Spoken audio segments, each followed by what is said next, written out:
Isang magandang araw o gabi sa taong nakikinig ng kwento na ibabahagi ko ngayon. Lalong-lalo na sa taong nagbigay buhay nitong kwentong ibabahagi ko. Tawagin na lang niyo ako sa pangalang Dexter.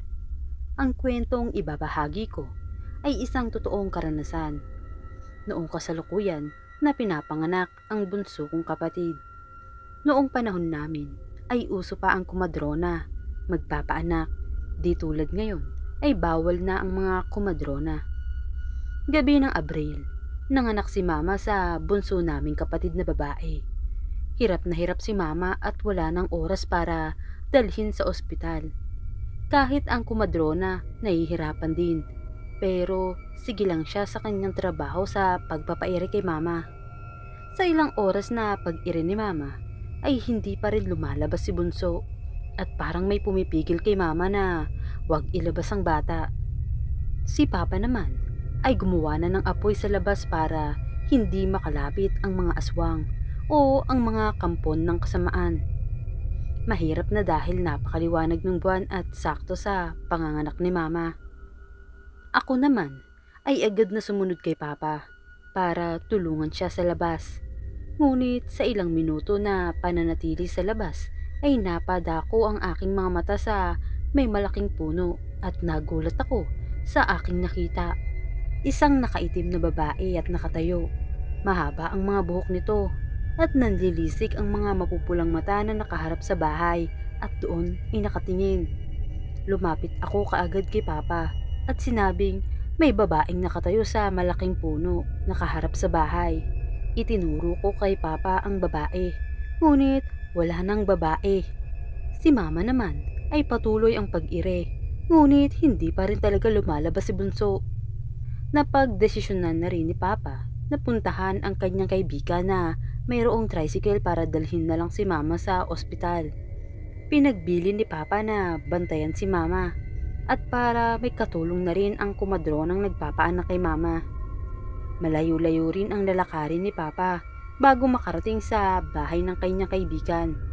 Natakot na rin ako dahil hindi ko maalis sa isip ko na baka may mangyaring masama kay mama. Kitang-kita ko sa mga mata ni mama na nanghihina na ito. Ilang oras na kasi ang lumipas at naabutan na lang ng gabi at hindi pa rin lumalabas ang bunso kong kapatid.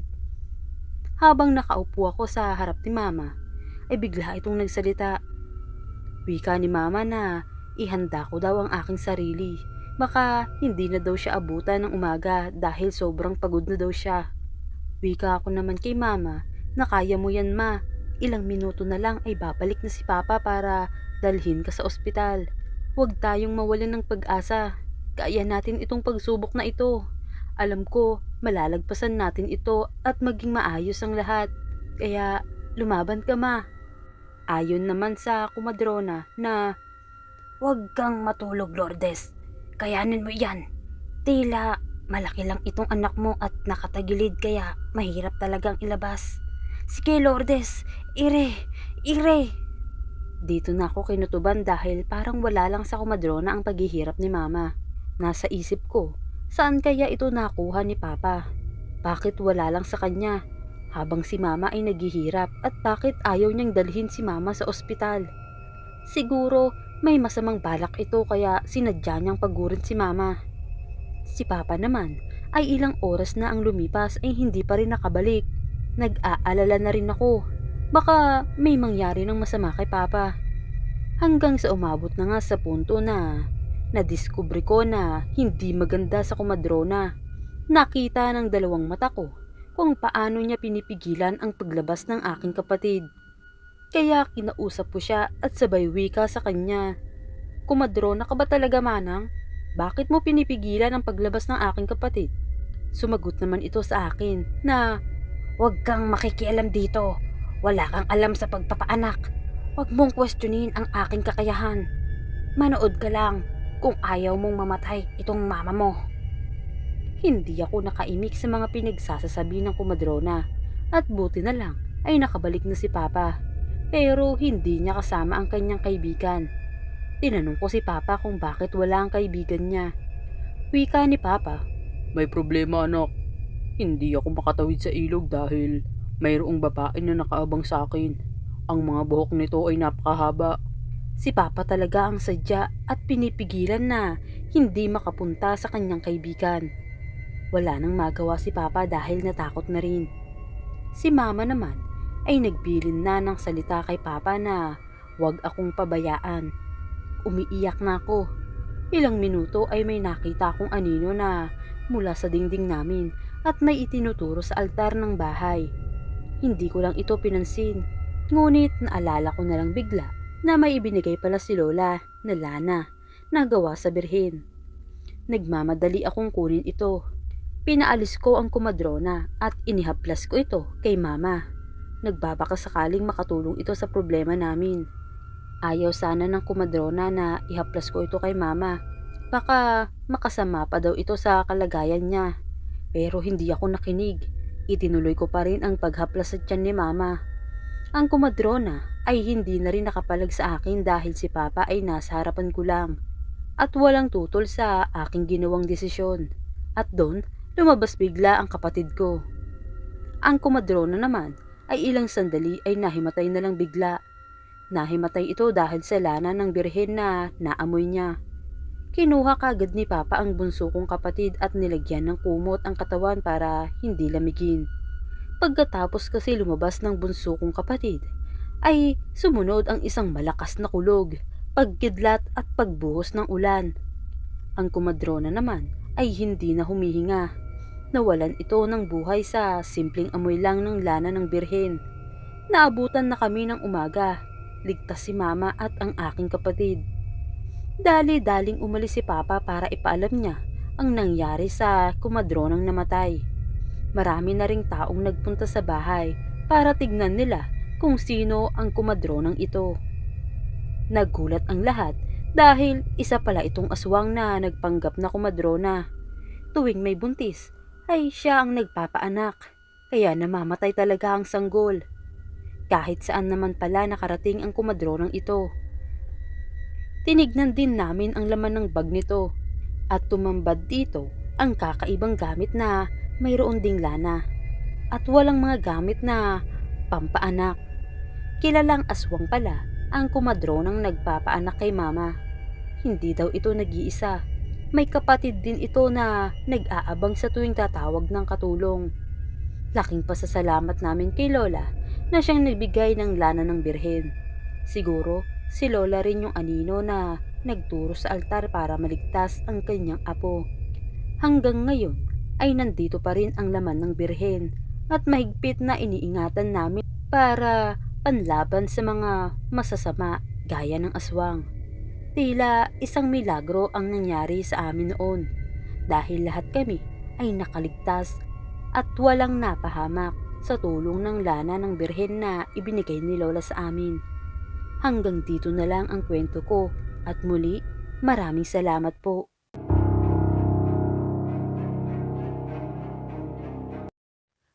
Kapag ikaw ay may inutang, dapat mo itong bayaran.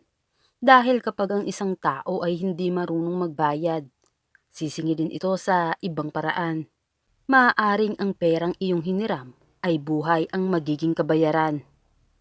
Nadatnan ni Irish ang kanyang kapitbahay na hinihintay siya. Namumugto ang mga mata ni Diana nang salubungin siya nito sa may gate. Kagagaling niya sa palengke upang bumili ng mga sariwang karne. Anong problema, Diana? Tila galing ka sa pag-iyak. Nababahalang tanong niya sa kapitbahay. Uutang sana ako ng pera sa'yo, Rish. Si Rolly kasi, dinala ko sa ospital. Inatake kasi siya kanina ng sakit niya sa tiyan eh. At may appendicitis siya. Ang sabi ng doktor, kailangang operahan agad. Baka pwede akong makautang sa'yo. Wala na talaga akong ibang maisip na pwedeng hingan ng tulong kundi ikaw. Pangako, babayaran kita sa susunod na buwan. Pakiusap.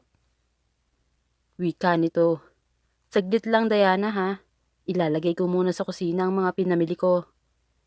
Bumalik siya sa sala matapos ilagay sa kusina ang kanyang mga dala. Nagpakawala muna si Irish ng buntong hininga bago umupo sa pang-isahang upuan paharap kay Diana. Magkano ba ang kailangan mo? 35K sana. Pwede ba? Maaari bang balikan mo na lang mamayang hapon? Naibigay ko na kasi ang pera kay Mading. Pinaporsyentuhan ko yung sa kanya pero sa iyo, hindi na. Basta maisuli mo sa akin. Bibigyan kita ng 2 buwan nang sa ganon ay hindi ka mahirapan at makapag-ipon ka pa. Gagamitin ko din kasi ang pera pambayad sa farm na bibilhin ko. Naku, maraming salamat Irish. Makakaasa ka na babayaran talaga kita. Natutuwang saad nito. Isang tipid ng ngiti ang iginanti ni Irish kay Diana. Nagpaalam na ito upang puntahan ang asawa sa ospital. Simula nang magpasya siyang manirahan sa lungsod, ito agad ang kanyang naisip na negosyo. Ayaw niyang manatili sa kagubatan at mambiktima ng mga tao. Nais niyang mamuhay ng normal, tulad ng mga tao. Sa halip na pumatay, pumibili na lang siya ng mga sariwang karne sa palengke. May mga laman loob din siyang binibili sa kanyang suki. Nagtataka pa ang iba kung bakit marami siyang binibili kahit mag-isa lang siyang nakatira sa kanyang bahay. Sinasagot naman niya na ibinibenta niya ito sa kanyang mga kakilala sa kabilang baryo. Nagpagawa siya ng isang silid na soundproof nang sa ganon, hindi siya maririnig ng kanyang mga kapitbahay kapag nagpapalit siya ng anyo. Tuwing gabi, doon siya naglalagi at kinakadena ang sarili upang hindi makapambiktima. Wala ni isa man sa kanyang mga kapitbahay ang nakakaalam ng kanyang pagiging aswang. Bumalik siya sa kusina at inilagay ang mga karne sa freezer.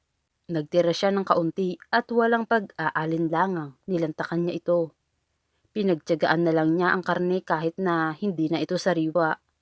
Ang mahalaga sa kanya ay mairaos ang gutom na kanyang nararamdaman.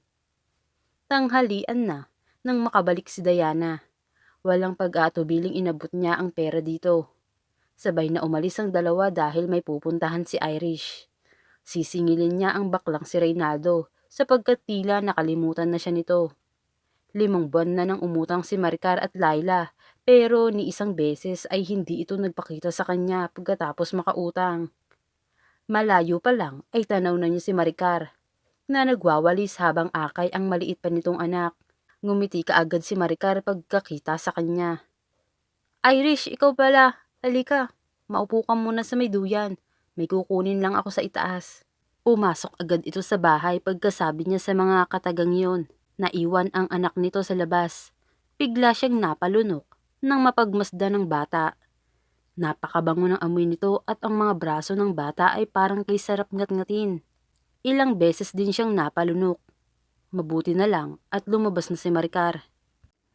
Pasensya ka na Ma'am Irish pero kalahati pa lang ang kaya kong bayaran. Gipit po talaga ako ngayon eh. Tinangay kasi ni Ronaldo ang perang pambayad ko sana. Sumama na siya sa kabit niya. Ang sama talaga ng asawa mo. Mas makakabuti na hiwalayan mo na yun. Imbis na responsibilidad niyang buhayin kayo ikaw na ang bumubuhay sa kanya. Batugan na nga, nang bababae pa. Kung ako ang nasa katayuan mo, baka napatay ko na yun. Tinapik ni Irish ang balikat ni Maricar nang marinig niyang humihikbi ito. Sobra ang habag na kanyang nararamdaman habang minamasdan ang matamlay nitong muka. Nangangayayat na din ito dahil na din sa stress. Napailing na lang si Irish. Para naman mabawasan kahit konti ang problema mo. Huwag mo nang bayaran ng kulang na hiniram mo. Heto, idagdag mo din ito pambili ng kakailanganin niyo mag-ina. Huwag na ho ma'am, makakaraos din kami ng anak ko. Kailangan ko lang ng panahon upang matanggap ko ito sa sarili ko.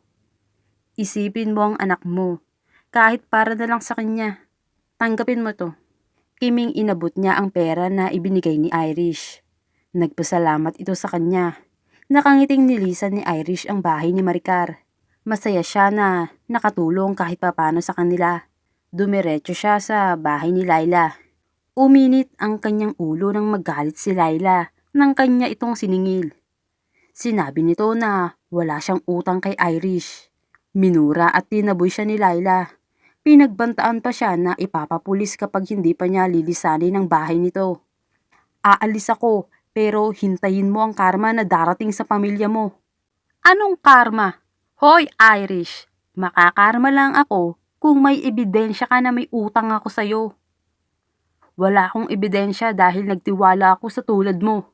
Kung alam ko lang na manloloko ka, sana talaga pinapirma kita gamit ang dugo mo. Nagpupuyo sa galit ang kanyang kalooban. Pinuntahan din niya si Ernesto. Tulad ni Laila, nagkaila din ito na may utang. Huli niyang pinuntahan si Bebeng. Ngunit sinalubong siya nito ng itak. Sinabi niya ang kanyang sadya pero hindi siya nito pinakinggan. Aalis ka ba o gusto mong tagain kita? Kung makasingil ka parang hindi kita babayaran at may papunta-punta ka pa sa bahay. Hindi ho kasi kayo nagbabayad kahit isang beses, kaya pumunta na ho ako dito, Aling Bebeng. Magdilimang buwan na ho kasi ang utang nyo at kailangan ko na kasi ang pera. May babayaran din ho kasi ako. Paliwanag niya dito. Wala akong pakialam sa problema mo. Ang akin, hintayin mong ako ang pupunta sa bahay mo. Hindi yung sisingil-singilin mo ako nang walang pasabi. Umalis ka na nga kung ayaw mong ibato ko sa iyo tong itak na hawak ko. Okay ho, aalis na ako pero tandaan niyo ho ito. Iba ang kabayaran sa perang hindi niyo binayaran. Isang nagbabantang ngiti ang iginawad ni Irish sa babae. Bago pa siya makabalik sa kanyang bahay, ay may namumuo ng plano sa kanyang utak. Ayaw man niyang gawin ito, pero kailangang mabawasan ang ganyang klase ng tao. Pag uwi niya, agad niyang inihanda ang langis. Pumasok siya sa soundproof na silid. Hinintay niyang pumatak ang 12:00 ng gabi. Nagpahid siya ng langis sa buo niyang katawan. Naramdaman na niya ang init na sumisingaw. Panay ang kanyang atungal habang nagsilabasan ang kanyang mga pangil. Kumulubot ang kanyang muka at naging kulay pula ang kanyang mga mata. Tinubuan din siya ng pakpak at humaba ang kanyang mga kuko. Sabog ang kanyang mahabang buhok na tila hindi nakapagsuklay ng ilang taon. Lumipad siya palabas sa nakabukas na bintana sa kisame. Tumingala si Bibeng nang makarinig ng malakas na tunog ng pagispas. Kasama niya ang lasing niyang asawa pauwi ng mga oras na iyon. Agad din itong nawala ng murahin niya. Biglang niragasan ng kaba si Aling Bebeng. Habang papalapit sila sa kanila, patay kasi ang mga ilaw sa labas at loob ng kanilang bahay. Sa kanyang pagkakatanda, hindi nagpapatay ng ilaw ang kanyang 2 anak dahil takot ang mga ito sa dilim. Kinalabit niya ang kanyang asawa at itinuro ang kanilang bahay. Pancho, parang may mali sa bahay. Hindi naman nagpapatay ng ilaw ang mga bata. Kinakabahan tuloy ako. Matamang pinagmasdan ni Mang Pancho ang kanilang bahay. Nawala bigla ang kanyang kalasingan nang may maamoy siyang malansa na parang dumi ng manok. Bebeng, magmadali ka. May aswang sa bahay natin. Baka kung ano ang mangyari sa mga bata. Nahihintakutang wika nito. Pagbukas nila ng pinto ay umalingaw-ngaw agad ang nakakasulasok na amoy. Pinindot ni Bebeng ang switch ng ilaw. Nagimbal sila sa nasaksihan. Isang pangit na nilalang ang kanilang nakita. Hawak nito ang pangalawa niyang anak at akmang kakagatin na ito sa lieg. Napasigaw si Aling Bebeng sa nakita, lalo na at ang panganay ay parang wala ng buhay na nakahandusay sa sahig. Butas ang leeg at naliligo sa sariling dugo. Sinugod ni Pancho ang nilalang pero agad itong nakaiwas. Umatungal ito ng napakalakas at hinugot ang puso ni Pancho na papasugod sa kanyang muli. Hayop ka! Wala kang puso! Pinagbabayo niya ang dibdib ng halimaw. Sa harap mismo ni Aling Bebeng, kinain ng aswang ang puso ni Pancho at winakwak ang tiyan nito. Humalakhak ang aswang nang makita niyang umiiyak si Aling Bebeng. Hindi pa siya nakontento. Muli niyang binalingan ang panganay na anak ni Aling Bebeng. Naglakad ito palapit sa namumutlang bata. Agad na dumaluhong ang ina nito nang makita na bibiktimahin na naman ng aswang ang kanyang anak. Parang awa mo na. Pakawalan mo na ang anak ko. Ako na lang ang kainin mo, wag na si Jessie. Wala naman kaming kasalanan sa iyo, pakiusap. Umiiyak na pagmamakaawa ni Aling Bebeng. Bumalik sa pagiging tao si Irish na lalong nagpagimbal kay Aling Bebeng. Sinabi ko na, iba akong maningil sa oras na lokohin ako. Matino akong kausap pero masama akong magalit. Akala ko matapang ka. 'Di ba hinabol mo ako ng itak? Kaya ilabas mo ang tapang mo at pagmasdan mo ng maigi ang gagawin ko sa anak mo. Sa isang iglap, bumalik siya sa pagiging aswang at walang awang kinagat nito ang leeg ng bata. Walang nagawa si Bebeng kundi ang umiyak. Nagsisi siya sa kanyang ginawa kay Iris. Pero huli na ang lahat. Naramdaman na lang niya ang pagkahati ng sariling katawan bago nagdilim ang lahat sa kanya. Umalis si Irish nang may ngiti sa mga labi. Sunod niyang pinuntahan ang bahay ni Laila. Nagpalit siya ng anyo at naging isang maliit na ibon. Dumaan siya sa maliit na butas sa ibabaw ng bintana. Pagpasok niya ay naging isang halimaw na naman siya. Walang awang pinagkakalmot niya ang pamilya ni Laila na mahimbing na natutulog. Ang huling bahay na pinuntahan niya ay kay Ernesto. Gamit ang malapusang mata, nakita niya na umiinom ng mag-isa si Ernesto habang nananahi ng damit ang kanyang buntis na asawa. Nag-anyo siyang isang matandang babae at kumatok sa kanilang pinto. Pinagbuksan naman siya ng asawa nito. Magandang gabi po, Lola. Ano ang kailangan nyo? Maaari bang makahingi ng tubig, Ineng? Pauwi na sana ako sa kabilang baryo, pero wala nang sasakyang dumadaan eh. Pumasok ho muna kayo dito, Lola, nang sa ganun ay makapagpahinga po kayo. Ipaghahanda ko na din kayo ng makakain. Siya nga din po pala, bukas na kayo umuwi. Delikado na kasi ang daan dahil masyado nang malalim ang gabi. Sumang-ayon si Iris sa sinabi nito. Nagtaka pa si Ernesto nang makita siya, pero hindi naman ito nagsalita. Nagpatuloy ito sa pag-inom.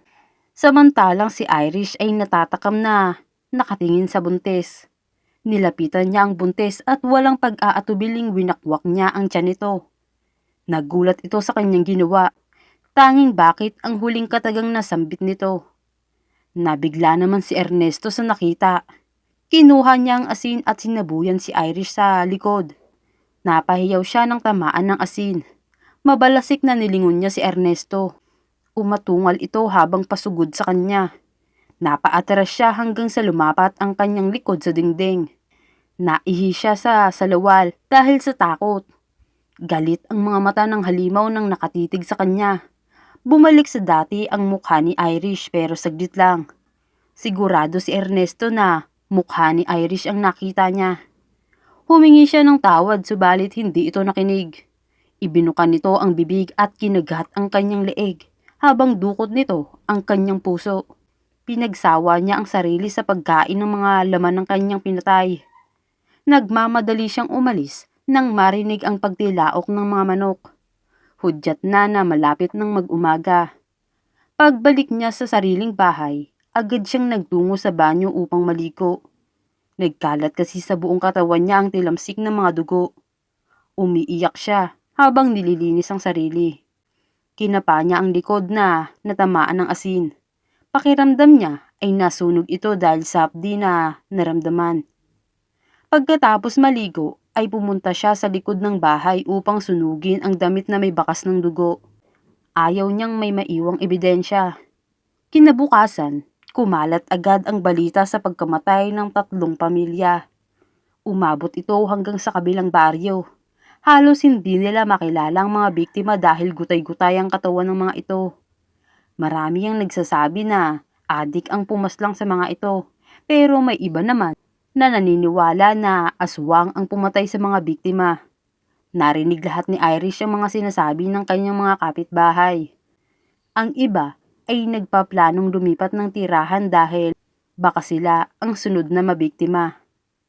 1 linggo mula nang humiram si Diana ng pera.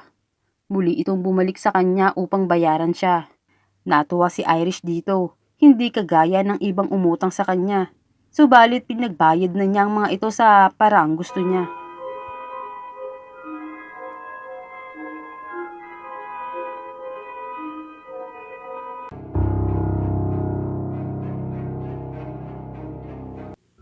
Ang pagmamahal ng isang ina ay walang katumbas na kapalit.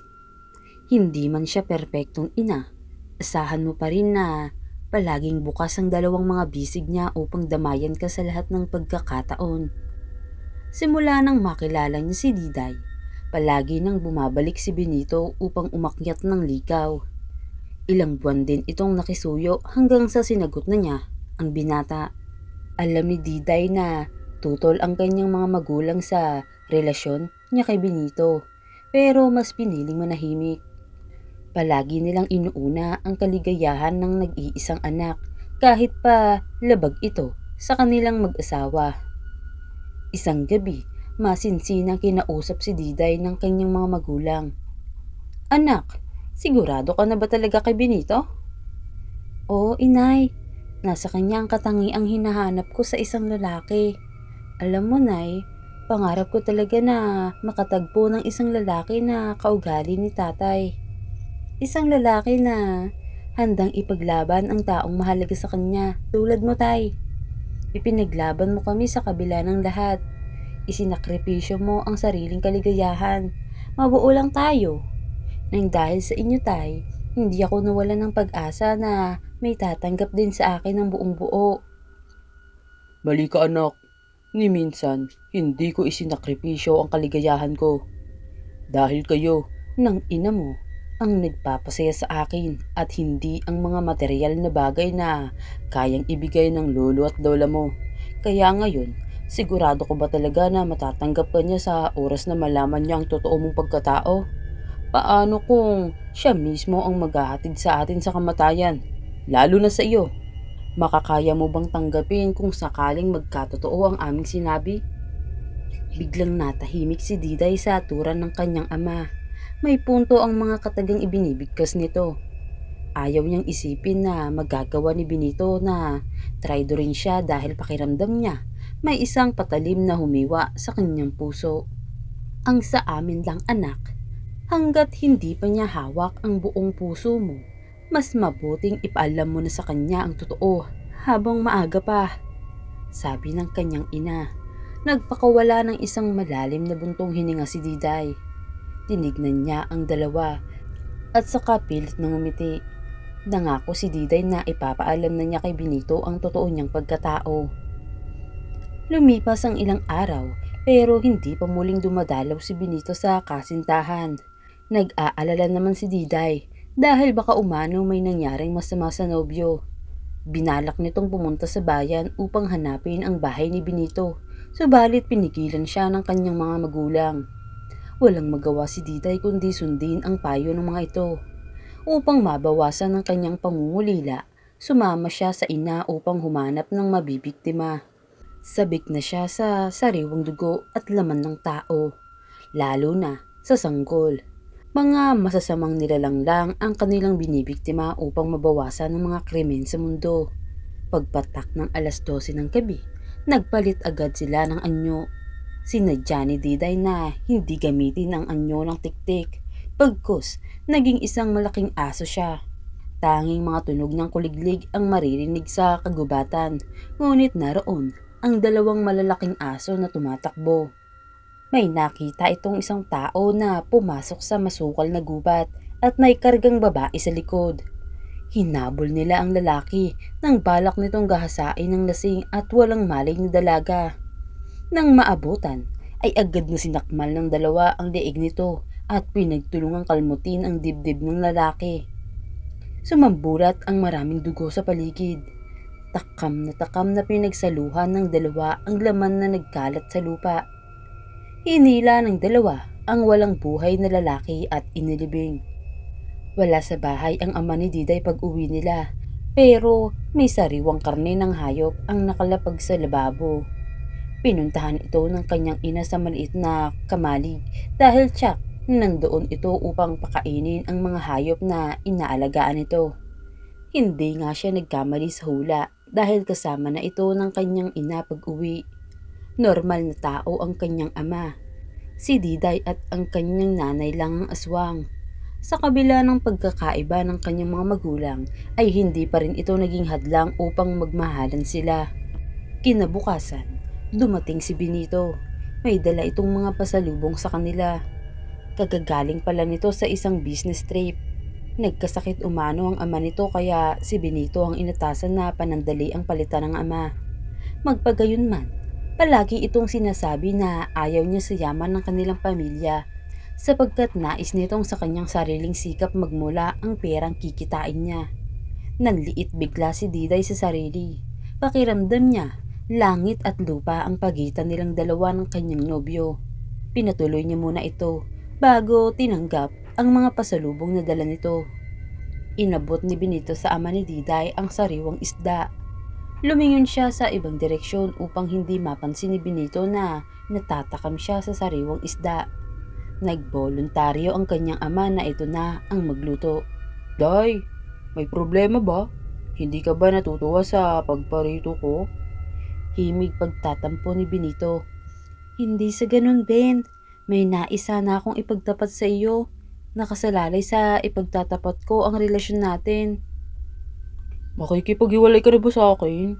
Malungkot na tanong ni Benito sa kanya.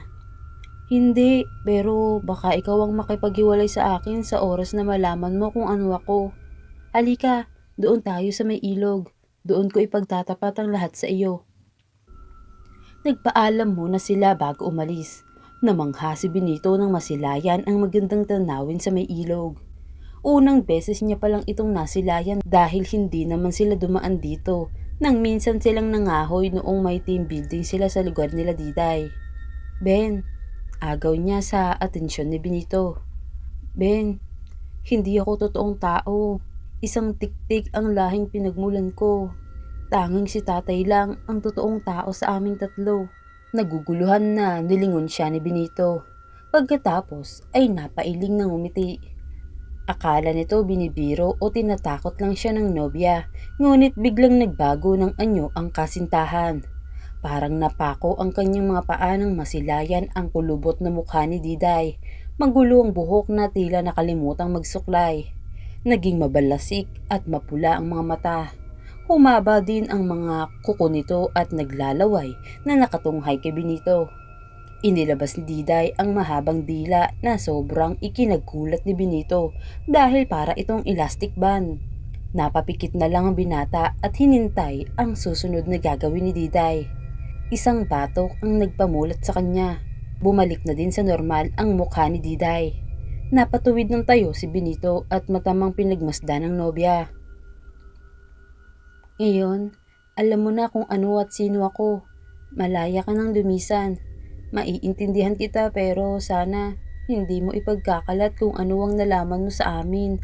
Pakiusap, ito lang ang hihilingin ko sa iyo. Saan mo naman nakuha ang idea na aalis ako? Oo, aswang ka. Pero Day, minahal kita ng walang dahilan. Basta naramdaman ko na lang na mahal kita nang hindi alam kung bakit. Handa akong maging kauri mo ng walang pag-aalinlangan. Basta makasama lang kita. Mahal kita. Kahit mali para sa iba ang pagmamahalan natin. Ang mahalaga, masaya tayong dalawa. Naluluhang niyakap ni Diday ang nobyo. Hindi nga siya nagkamali nang sagutin niya si Benito. Maya-maya, may dinukot ito sa bulsa ng pantalon. Lumuhod ang binata tsaka nag-propose. Pakiramdam ni Diday para siyang idinuduyan sa alapaap sa sayang nararamdaman. Pagbalik nila sa bahay ng kanyang nobya ay ipinaalam agad nila ang magandang balita. Sobrang saya ng kanyang mga magulang, subalit kabaliktaran ito sa pamilya ni Benito. Humingi ng pahintulot si Benito sa magulang ni Diday na ipapakilala niya ang nobya sa kanyang pamilya. Pumayag naman ang mga ito sa kondisyong uuwi bago maggabi. Nanlalamig ang mga palad ni Diday habang iginaya siya ni Benito papasok sa magarang bahay. Nadatnan nila ang mga magulang ng kanyang nobyo na nagkukwentuhan sa sala. Natigilan ang mga ito nang makita siya. Sa unang tingin, halata agad ang pagkadisgusto ng pamilya ni Benito kay Diday, lalo na nang harap-harapan siyang insultuhin ng ina nito. Ma! Ano ka ba? Konting respeto naman sa mapapangasawa ko. Oo na ang pasya ko, Benito. Ayaw kong maging manugang ang isang hampas lupang babaeng yan. At kung ayaw mong makinig, tinitiyak ko na wala kahit isang kusing kang mamamana.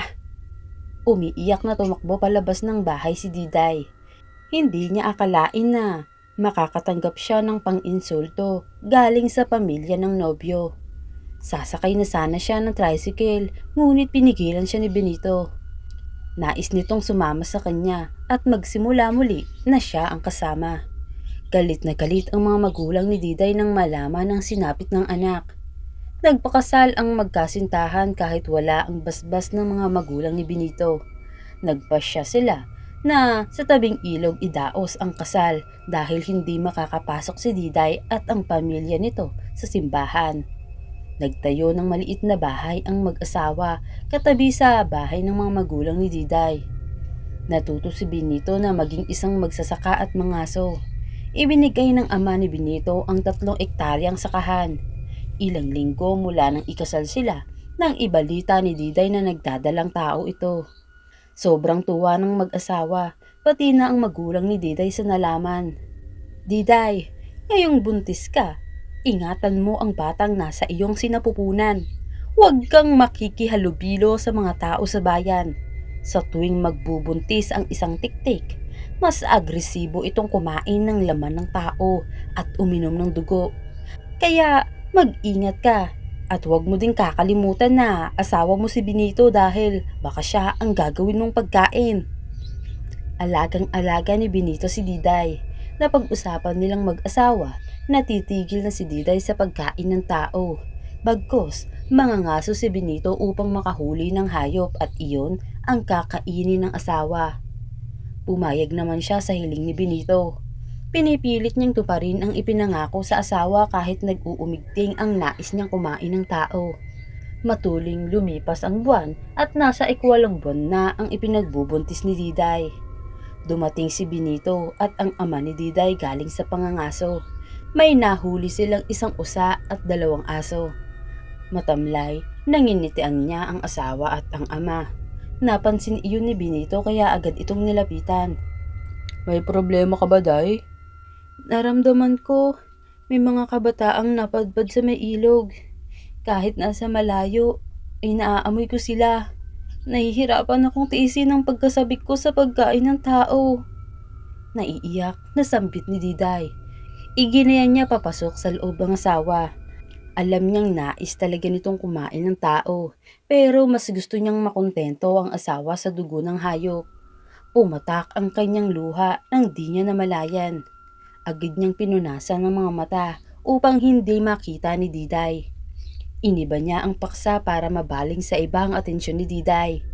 Itinuro ni Benito ang naghihingalong usa at 2 aso. Pagsapit ng dilim, ay agad na nilapa ng asawa ang mga hayop. Ginutay-gutay nito ang mga katawan sa kanilang takan. Iniwan niya ito saglit para kumuha ng tuwalya na ibabalot sa katawan ng asawa. Natigilan siya sa pagbalik nang wala na si Diday. Tumingala siya sa ere nang makarinig ng malakas na pagaspas. Namataan niya ang isang malaking ibon na humuhuni ng tiktik. Nagmamadali siyang pumunta sa bahay ng biyanan at agad na ikinuwento ang nangyari. Kinabahan silang 3 dahil baka kung ano ang mangyari kay Diday. Naging isang malaking aso, suminghot-singhot tsaka tumakbo patungo sa direksyon ng ilog. Parehong kinabahan si Benito at ang ama ni Diday habang papalapit na sila sa ilog. Narinig nila ang sigawan at iyakan ng mga bata, kaya mas lalo pa nilang binilisan ang pagtakbo. Napahinto sila nang makita ang 3 nilalang na nagpambuno. Pinagtutulungan nila Diday at ng ina nito ang isang gabunan. Ibinigay ng ama ni Diday ang isa sa sibat na kawayan kay Benito. Ilayo mo na ang mga bata. Diyan kayo dumaan at humingi agad kayo ng saklolo. Utos ni Benito sa isang guro. Tumalima naman agad ang mga ito. Agad na tinusok ng ama ni Diday ng sibat na kawayan ang gabunan nang luluray-lurayin na sana nito ang katawan ng ina ni Diday. Galit na lumingon ang gabunan sa kinaroroonan nila Benito. Sa isang iglap, sinakal silang 2 at parang mga batong inihagis sa isang puno. Ramdam niya ang tila pagkadurog-durog ng kanyang mga buto. Nawalan naman ng malay ang ama ni Diday, habang nanghihina naman ang ina nito. Nagtagis ang mga bagang ni Diday nang makita ang sinapit ng kanyang pamilya. Inilabas niya ang mahabang dila saka ipinulupot sa leeg ng gabunan. Iwinasiwas niya ito sa ere at itinapon sa puno. Hindi pa nakontento si Diday at sinakmal niya ang hindi pa nakabawing gabunan. Hinatak niya ang litid sa leeg ng gabunan na dahilan kaya umagos ang dugo nito sa bibig. Balak pa rin ng gabunan na wakwakin ang tiyan ni Diday upang kuhanin ang sanggol, ngunit biglang tumagos ang sibat ng kawayan sa tiyan ng gabunan. Si Benito ang nalingunan ni Diday. Nagtamo ito ng maraming galos at sugat sa katawan. Umatungal ang gabunan, kasabay ng pagkalagas ng mga balahibo nito at pagkasunog din ng katawan. Lumipat ang pamilya ni Diday sa ibang lugar, kasama ang kasisilang na sanggol. Isang batang lalaki ang panganay nila Benito. Nagpapasalamat si Diday na hindi nagmana sa kanya ang anak dahil wala itong sinyalis ng pagiging aswang ng isilang niya ito.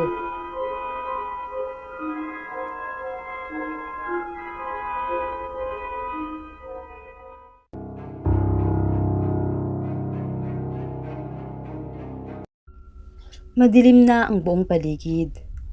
Tanging malalakas na patak ng ulan ang maririnig sa buong bayan ng Prudente. Liblib ang lugar kaya walang gaanong sasakyan ang dumadaan. Isang madre ang naglakad dala ang itim na payong at maliit na maleta. Tahimik niyang binabagtas ang madilim na daan patungo sa El Prudente Convent. Hindi alintana ang lamig na tumatagos hanggang sa kanyang buto. Patuloy pa rin siya sa paglalakad kahit naririnig niya ang mga alulong ng mga aso. Huminto siya sa tapat ng isang malaking gate at matamang pinagmasdan ang paligid. Wala man lang kuryente sa kumbento. Tanging mga gasera ang natatanaw niya na nagsisilbing ilaw. Pinatunog niya ang may katamtamang laki na kampana na nakasabit sa may gate. Napapitlag ang guard na nakaidlip sa may guardhouse. Sinilip niya kung sino ang nagpatunog ng bell. Agad niyang pinagbuksan ang isang madre na nakatayo sa may gate. Magandang gabi, sister. Tumuli po kayo. Magandang gabi din sa'yo. Nandyan ba si Sister Victoria? Oho, hali kayo. Ihahatid ko na ho kayo sa opisina niya. Naunang naglakad ang guard papasok sa kumbento. Dumiretso sila sa opisina na sinasabi ng guard. Kinatok niya ito at agad namang pinagbuksan ng nasa loob. Isang madre na may katandaan na ang nagbukas ng pinto. Magandang gabi, Sister Victoria. Ako si Sister Shawi Villarba. Ako ang pinutol ni Sister Victoria. Ang iba pa sanang sasabihin nito. Shh! Alam ko kung sino ka. Natanggap ko ang telegrama mula sa San Jose Convent. Sige na, Romeo. Iwan mo na kami at pakitawag na rin si Sister Irene. Halika, Sister Shawi. Pumasok ka sa loob. Ipinaliwanag ni Sister Victoria ang mga dapat at hindi dapat gawin nito. Habang nasa loob sila ng kumbento. Bawal silang lumabas ng gate o kahit makipag-usap sa mga lalaki na nagtatrabaho sa kumbento. Isa siya sa mga nakatoka sa kusina. Isang mahihinang katok ang nagpatigil sa kanilang pag-uusap. Sister Victoria, si Sister Irene po ito. Pumasok ka, sister. Sabi ni Sister Victoria dito. Pakihatid mo si Sister Shawi sa silid ni Sister Danica. Pakisabi na rin sa kanya na siya ang papalit kay Sister Romana sa kusina. Opo, sister. Halika, Sister Shawi. Ihahatid na po kita upang makapagpahinga na po kayo. Tumayo naman si Sister Shawi at magalang na nagpaalam kay Sister Victoria. Napansin ni Sister Shawi na nasa pinakasulok ang silid ni Sister Danica. Nag-iisa lang ang kanyang silid doon. Muntik nang mabitawan ni Sister ang kasera na dala nang may biglang dumaang daga. Maging siya ay nagulat din. Kaya ayaw kong nagpupunta dito. Ang daming mga daga at ipis eh. Napansin ko lang, sister. Nag-iisa lang yata ang silid ni Sister Danica dito. Nandun kasi sa itaas ang ibang silid. Si Sister Danica ang pumili sa silid na ito. Hindi nga namin maintindihan kung bakit. Dati doon siya natutulog sa itaas pero lumipat siya sa ibaba nung namatay si Sister Romana. Sa ngayon, wala nang bakante sa itaas maliban sa silid na yan. Payo ko nga pala sa iyo dahil bago ka nga lang dito, huwag ka nang lumabas ng silid pagtungtong ng 10:00 ng gabi at huwag ka ring mag-usisa kung bakit.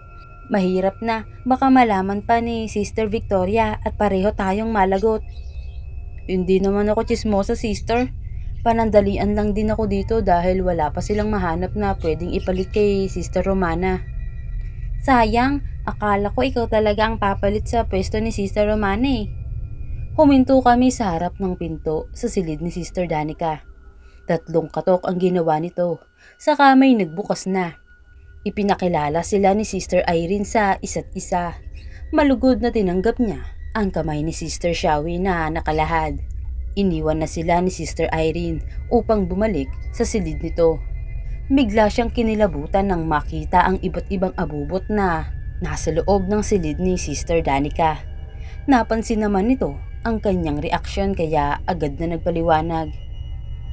Pagpasensyahan mo na, sister. Protection natin yan para hindi tayo pasukan ng mga demonyo. Diyan ka sa kabilang kama. Ito nga pala ang kumot at unan mo. May kulambo din baka nais mong gamitin. Salamat, Sister Danica. Bakit po, sister?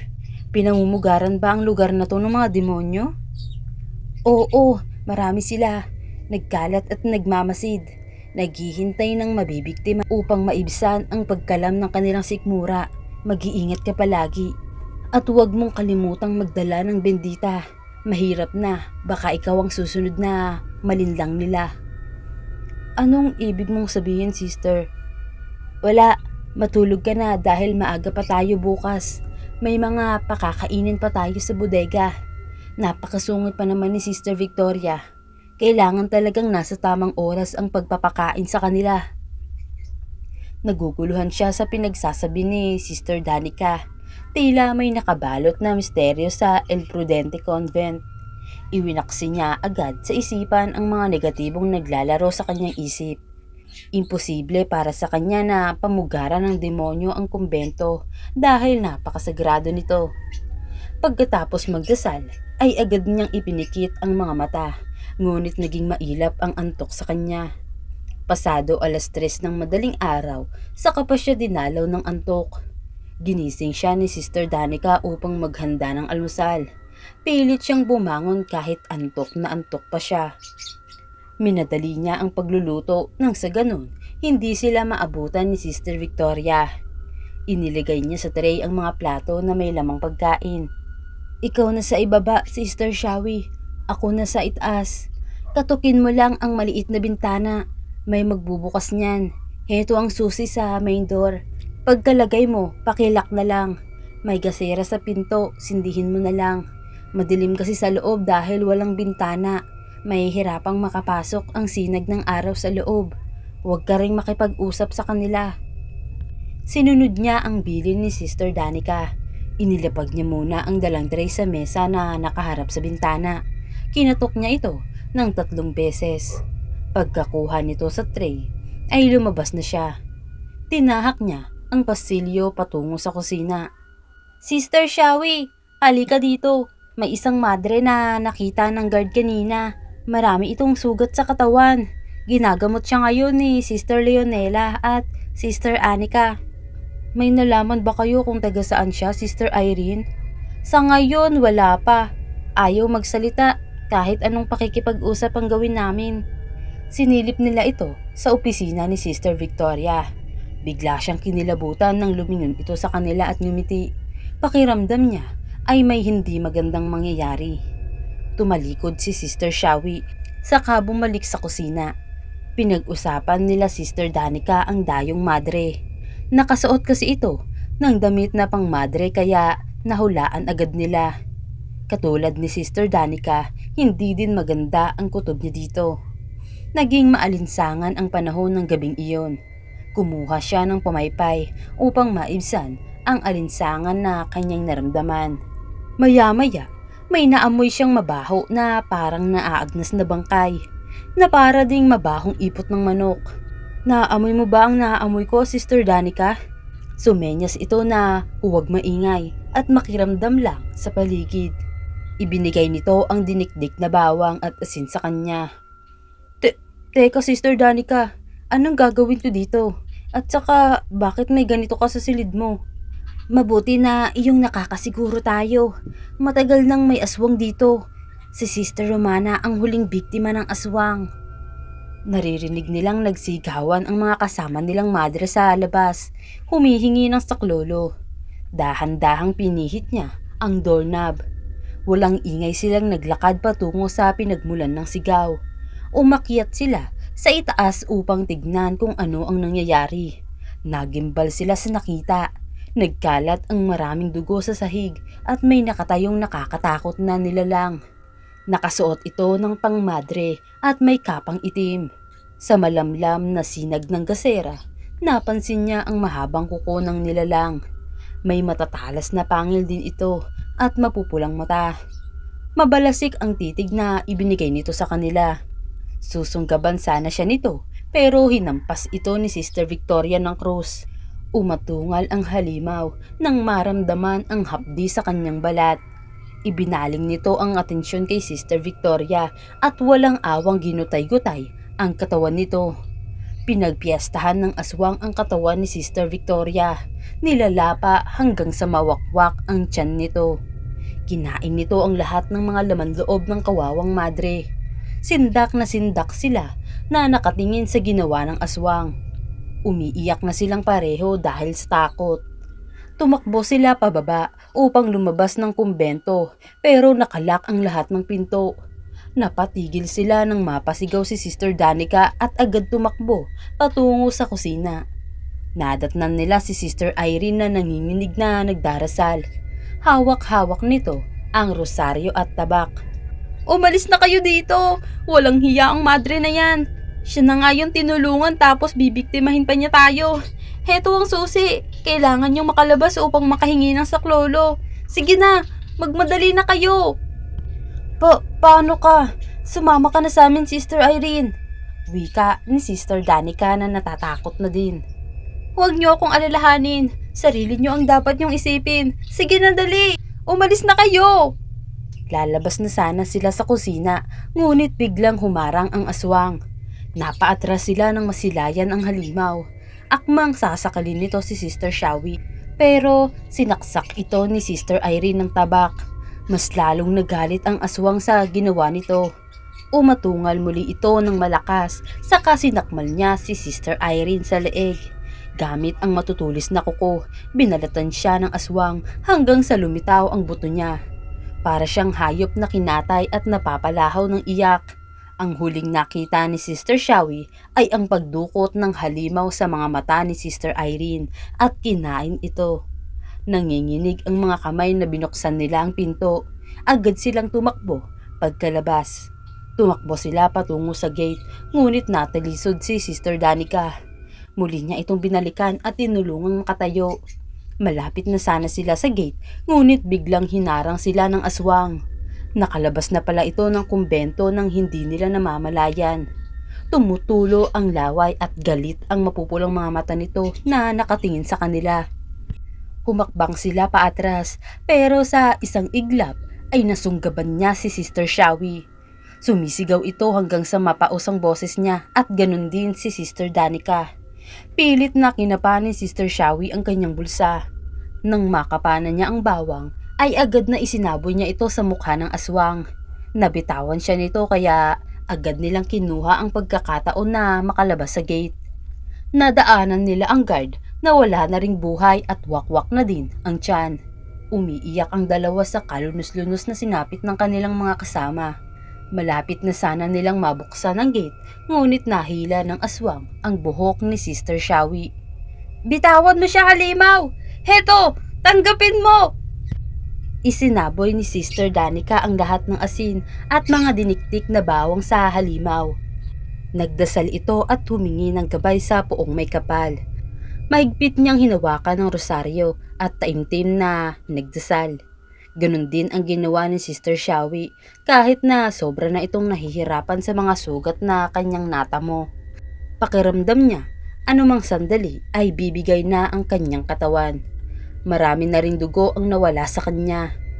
Panginoon, ikaw na po ang bahala sa amin. Ang iyong kagustuhan ang masusunod. Umiiyak na bigkas niya sa mga kataga. Nakapikit pa rin sila, pareho ni Sister Danica. Ilang ulit nilang dinasal ang I believe in God, Our Father, Hail Mary at Glory be. Naramdaman niya ang matalim na kuko ng halimaw sa kanyang tiyan.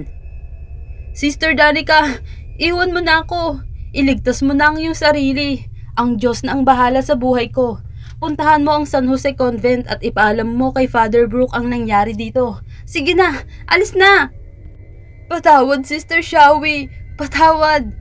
Umiiyak na nilisan ni Sister Danica ang El Prudente Convent. Isa lang ang halimaw at marami ang mga madre. Marami silang tagasunod sa utos ng Panginoon pero bakit mas nanaig ang kasamaan kaysa sa kabutihan? Naghihinagpis na tanong niya sa sarili. Lutang ang diwa na patuloy siya sa pagtakbo. Muntik na siyang masagasaan ng may mabilis na sasakyan ng dumaan. Huminto ito sa unahan, saka nagmaneho pabalik sa kanyang kinaroroonan. Bumaba ang mga sakay nito at agad na lumapit sa kanya. Sister Danica, anong nangyari? Bakit ganyan ang ayos mo? Nasaan si Sister Shawi, si Sister Victoria, at ang iba pong mga madre? Father Brooke, patay na sila. May halimaw na nakapasok sa kumbento. Pinatay silang lahat tulad ng nangyari kay Sister Romana. Maria Santissima, halika, pumunta na tayo doon. Magmaneho ka na, Sister Mingay. Kailangan maabutan natin ang halimaw na yon. Tahimik na ang buong paligid pagdating nila. Wala na si Sister Shawi at ang halimaw sa pinag-iwanan ni Sister Danica. Naggalat ang mga bangkay sa labas at loob ng kumbento. Pinuntahan nila ang bodega kung saan may 3 lang madre ang ikinulong dahil sa parusa. Nakita nilang bukas na ang pinto ng bodega. Tinawag ni Father Brooke ang mga ito pero walang sumasagot. Pumunta sila sa itaas at halos hindi na nila makilala ang mga bangkay dahil sa maraming kalmot at nakalabas pa ang mga laman loob ng iba. Muli sana silang lalabas nang biglang lumitaw si Sister Nora, ang isa sa mga madre na nakakulong sa bodega dahil sa salang pakikipagrelasyon. Ibinalita nito na kasalukuyan nilang ginagamot si Sister Shawi sa maliit na chapel. Mabuti na lang at nalaglag ni Sister Shawi ang susi sa bodega kaya nagawa nilang sungkitin ito sa pamamagitan ng patpat. Napatay nila ang halimaw gamit ang punyal na nakita nila sa katawan ni Sister Irene. Sunog ang katawan ng aswang nang madaanan nila ito patungo sa chapel.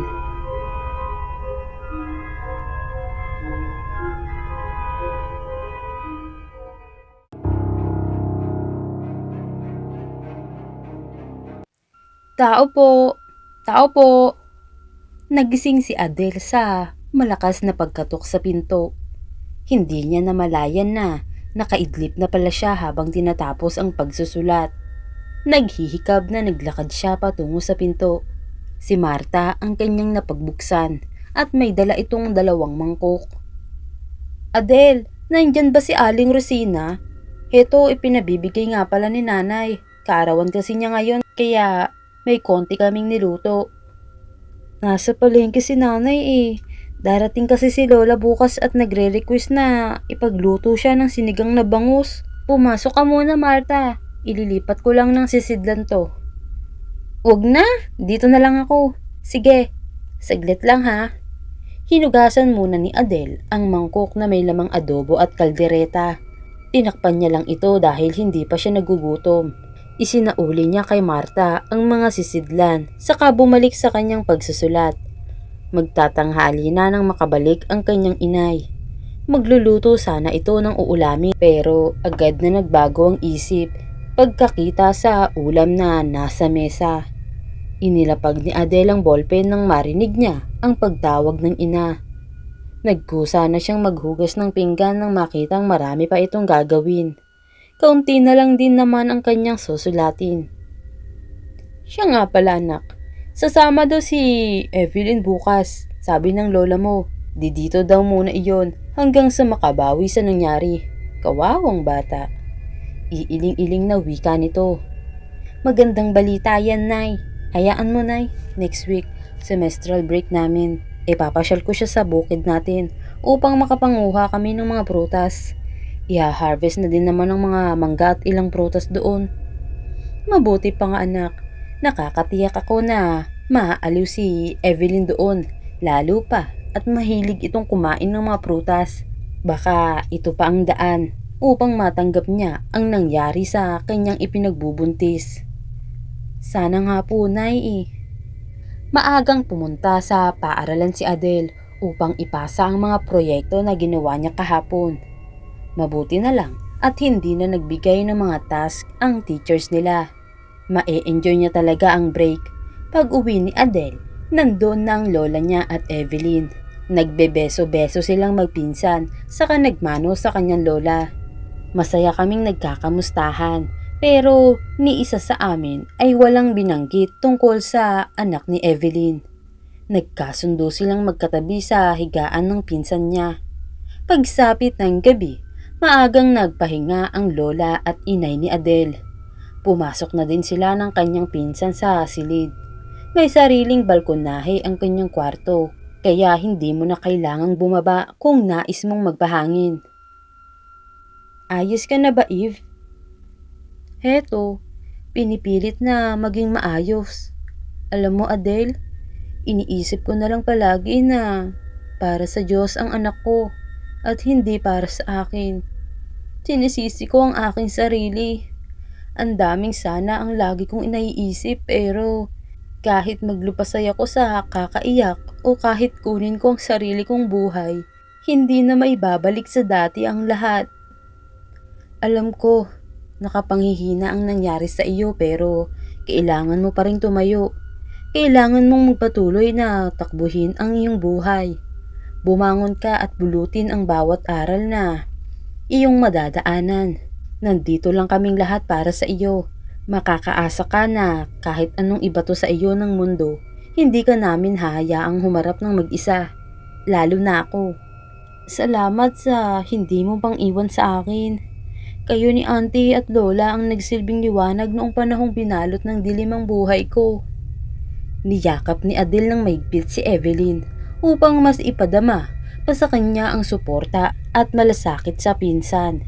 Iyon ang huling araw na nabuksan nila ang usapan tungkol sa sanggol na nabiktima ng tiktik. Masaya nilang tinahak ang pilapil patungo sa kanilang prutasan. Maliit lang ang kanilang farm dati. Ngunit dahil sa pagpupursige ni tatay, lumawak ang farm. Marami din silang alagang hayop na inalagaan ng kanilang mga katiwala. Pinagbubutihan ni Aling Rosing ang pamamahala dito upang hindi masayang ang alaalang yumao ng asawa. Tig-isa sila ng basket ni Evelyn upang lagyan ng mga prutas na dadalhin nila pa uwi. Aliw na aliw silang pareho sa kanilang ginagawa. Akala ng mga trabahador nila Adele na kapatid niya ang kanyang kasama. Abala sila sa pagpili ng magandang prutas na iuuwi nang mapadaan si Marta at ang ina nito. Hindi nakaligtas sa paningin ni Adele ang masamang tingin ni Marta sa kanyang pinsan. Napaismid naman ang ina nito na nakatingin sa kanilang direksyon. May ibinulong ito kay Marta. Nagkibit balikat na lang sila. Samantalang nawiwirduhan naman si Adele sa inasta ni Marta at ng ina nito. Nagulat silang pareho ni Evelyn nang sunduin sila ng kanyang ina at lola. Nanibago kasi si Adele dahil ngayon lang nangyaring sinundo sila ng ina.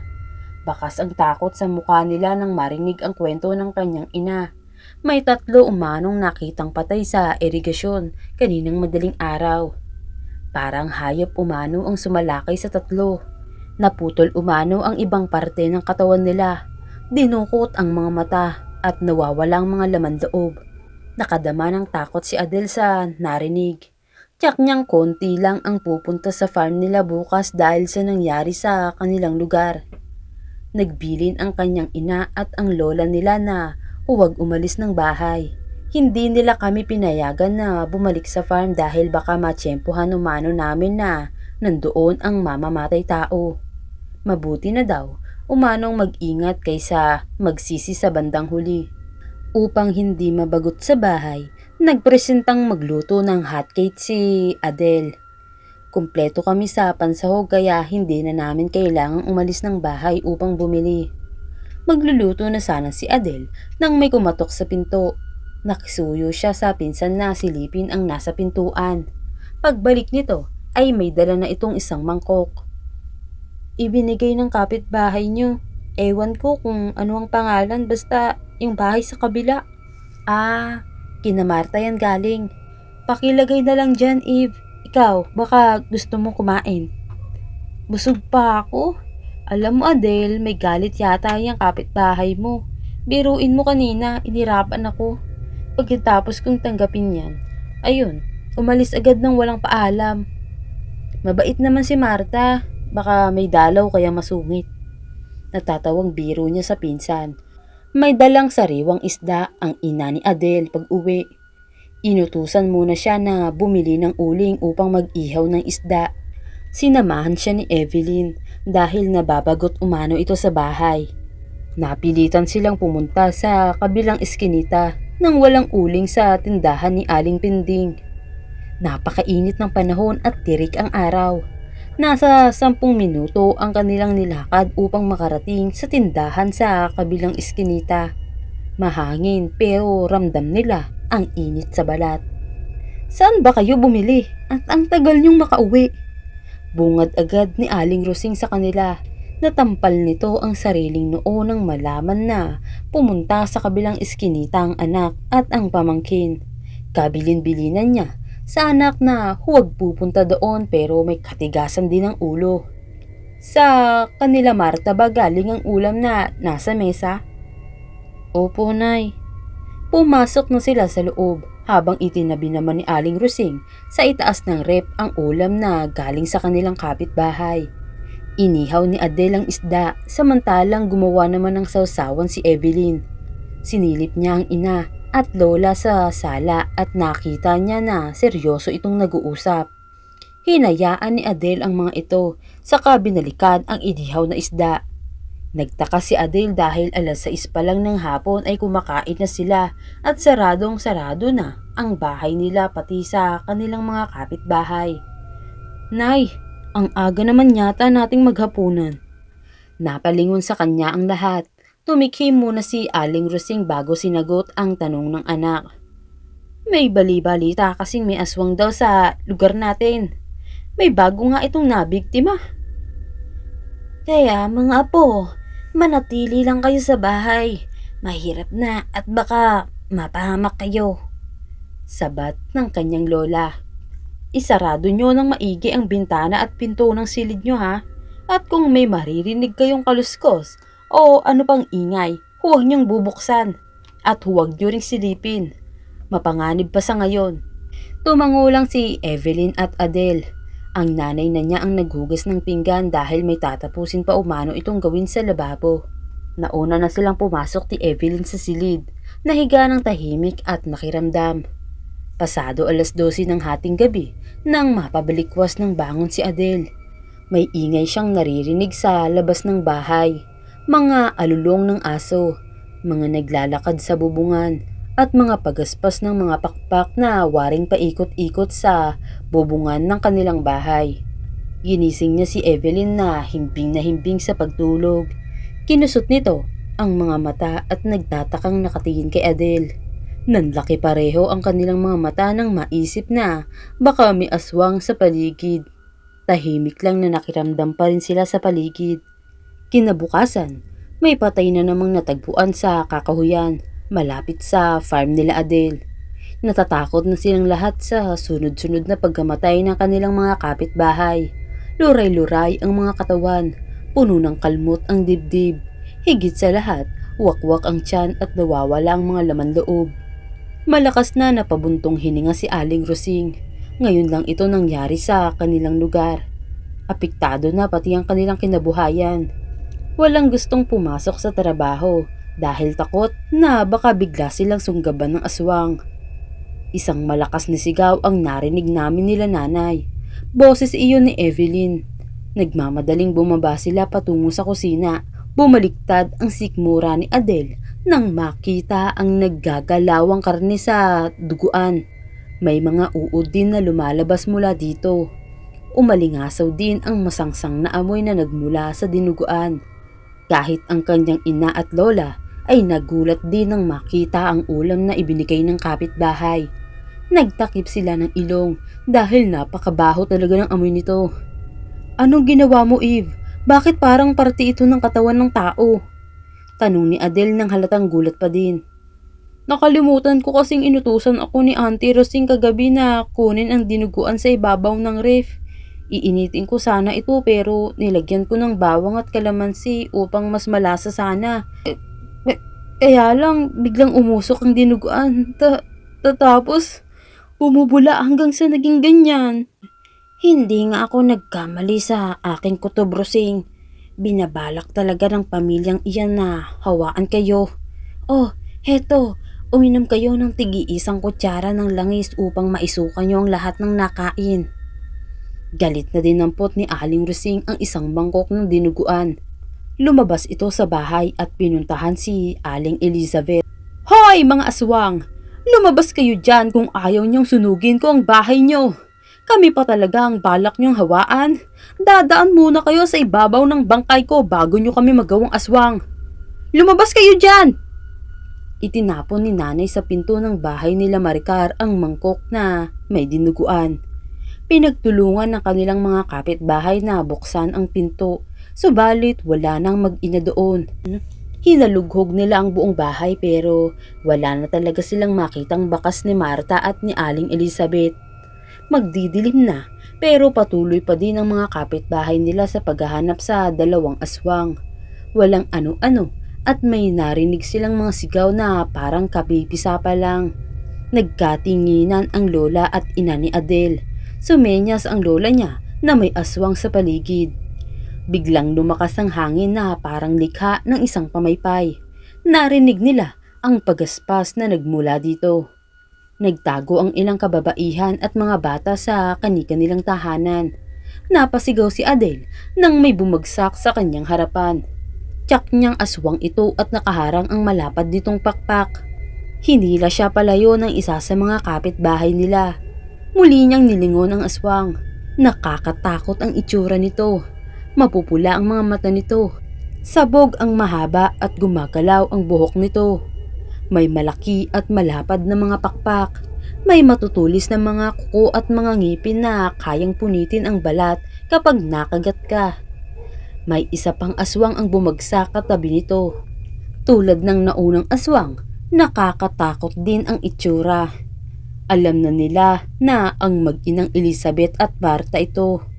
Nakahanda na ang mga tao sa pagsugod sa dalawang aswang. Tumakbo papasok sa loob ng bahay si Evelyn. Paglabas nito ay may dala itong 5 balot ng asin. Itak na gawa sa tanso at dinikdik na mga bawang. Biglang sumugod ang isang aswang sa kinaroroonan nila Evelyn. Mabuti na lang at naging maagap si Adele at naitapon niya ang asin sa mukha ng aswang. Mabilis ang mga kilos na pinagtulungan ng mga tao na patayin ang dalawang aswang. Iwinasiwas ng kanyang ina ang itak na tanso at tinapunan naman ng kanyang lola ng bawang ang mukha ng aswang. Tinaga naman ng kanyang ina ang aswang na sumugod dito. Nakakakilabot ang alulong ng mga aso. Nahawakan ni Aling Elizabeth ang isa sa mga humampas sa kanya ng buntot ng pagi. Walang awang sinunggaban niya ito sa tiyan na ikinisigaw nito. Agad niyang kinain ang laman loob ng biktima at hinugot ang puso nito. Wala itong kamalay-malay na nakalapit na sa kanyang likuran si Adele at may hawak na pinatulis na kawayan. Sinaksak niya ito mula sa likuran. Mas idiniin pa niya ang kawayan hanggang sa lumagpas pa ito sa puso ng aswang. Umatungal ito ng malakas kasabay ng pagdaloy ng maitim na dugo nito. Umatungal din si Marta at agad na sinugod si Adele pero naunahan siya ng isang lalaki at pinaghahampas ng buntot pagi. Sabay na namatay ang dalawang aswang habang nakahandusay sa lupa. Sinunog ng mga residente ang bahay ng mag-inang aswang upang hindi na ito pamugaran ng ibang aswang.